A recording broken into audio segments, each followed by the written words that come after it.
reformat our code to see the difference. So I would really recommend keeping the curly braces. It goes back to what I said before in terms of working with other developers. So when you're working with other developments, remember your version control is basing the differences off of lines that you have changed. If you don't put curly braces, that causes problems in version control. And because it doesn't know, like, if those curly braces were intentionally added or removed or moved around, those curly braces are really important from version control perspective, even if they're not necessarily visually important. Does that make sense? So I would recommend, even if curly braces are optional, I would always recommend including them. Always. So I'm going to remove the braces for the else clause, and also one more time here. That's better. Now we can simplify this Boolean expression. Basically, we don't need this piece of code here. Here's the reason. If the first condition is not true, what does it mean? That means the temperature is less than or equal to 30. So this expression here is unnecessary. Let's delete this and simplify our code. That's better. Now look at how this code is formatted. On the top, we have if. The else if clause is a little bit indented, but the else clause is not indented. It's at the same level as the if clause. And this looks a little bit ugly. The code is not symmetrical. So if you want to get rid of the curly braces, a better way to format this code is like this. So instead of adding the else if or else clauses after curly braces, we add them on a new line. Now, all these clauses are at the same level. The code is easier to read.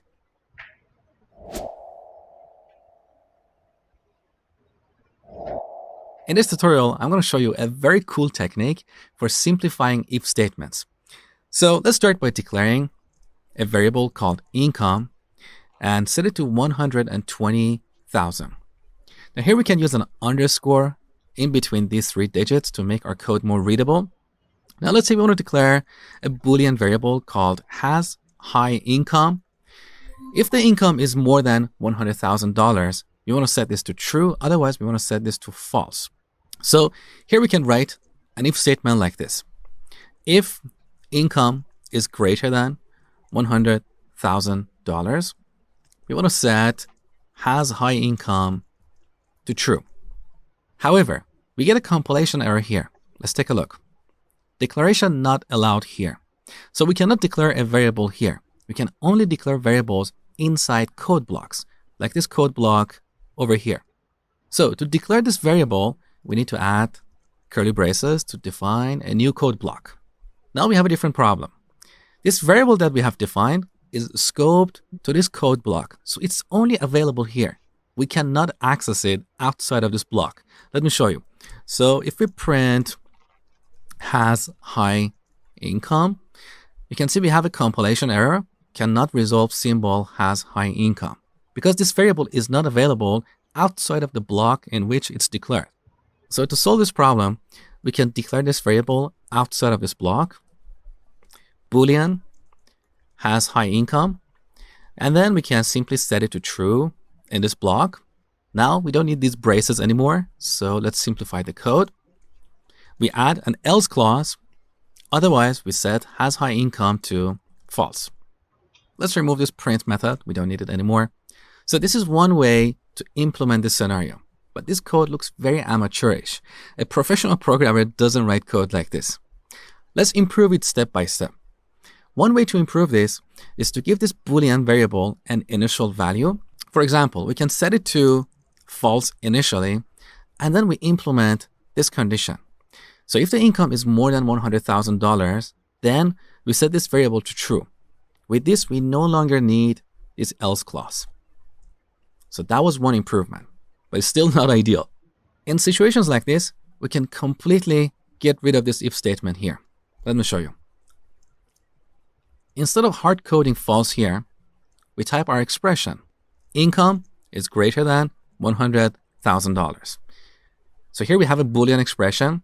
If this Boolean expression evaluates to true, this Boolean variable is going to be true. Otherwise, it's going to be false. So this is the simplest the most elegant, and the most professional way to implement this scenario. Now, one more improvement before we finish this tutorial. I personally prefer to wrap this expression in parentheses, even though technically we don't need parentheses here, but these parentheses make our code more clear, more readable. Let me show you. So I'm going to wrap this inside these parentheses. Now it's very clear, very obvious that on the right side of this assignment operator, we have a Boolean expression.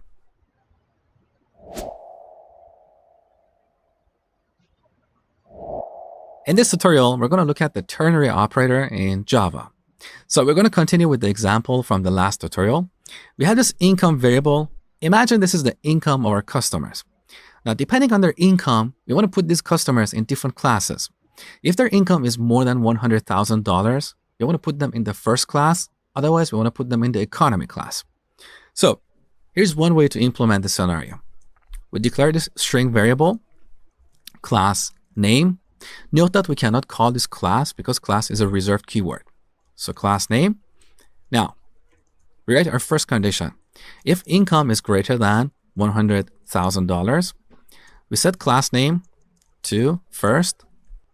Otherwise, we set it to economy.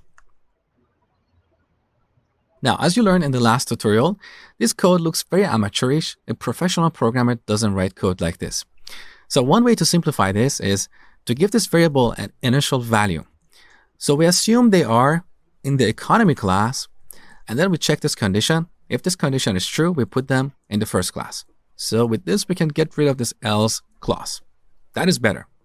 Now, in the last tutorial, I showed you how to simplify this even further, but the technique you learned there cannot be used here. In other words, we cannot add income greater than $100,000 here, because here we have a Boolean expression, but on the left side, we have declared a string variable. So we want to set this to a different string depending on the result of this expression. And this is where we use the ternary operator. So we start with our condition, then we type a question mark. If this condition is true, we add this value here. Otherwise, we add the other value. So this question mark and colon is the ternary operator in Java. It has three pieces. First, we have a condition. If this condition is true, this value will be returned and assigned to our class name variable. Otherwise, this other value will be returned. Now we can completely get rid of this if statement. So put the ternary operator in your toolbox. It's very helpful. Next, we're going to look at switch statements in Java. It's almost identical, right? So a good carry-on is like the things that you've learned in JavaScript, the things that you've learned in C#. A lot of that's going to carry over. There are some nuances, like primitive types and reference types are a little bit different, but this is kind of where we need to stop for today. I think we only have maybe a few more minutes that we wanted to look at tomorrow because we didn't get to switch statements and loops. And I definitely make sure that we talk about those a little bit before we get going. But we should be clear to start on Android tomorrow. So we should be starting on Android lesson 1.1 tomorrow. The which? You can get to it yourself. So it's up on Perusal, the ones that we've been watching today. It's really easy to find. It's literally like right there. So if you need to go back and rewatch anything, it's easy to find.